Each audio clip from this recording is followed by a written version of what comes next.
जरी मेरे गांव की एक दावत आ रही है, जी भी ना कर रहा, जाने कैसे जाऊँ।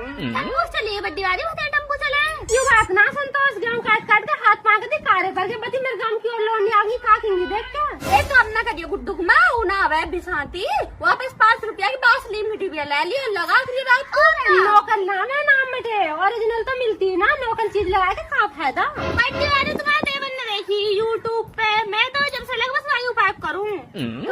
बस बताइए, मैं ना बताऊँ, बताइए संतोष।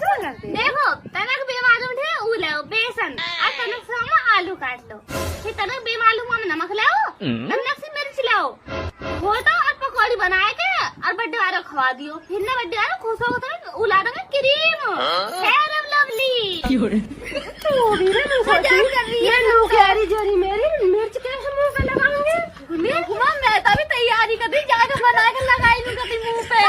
मैं भी लगाई लगी मन की गोली हो जाऊंगी और ज्यादा मेरा करते फिर याद बात हो और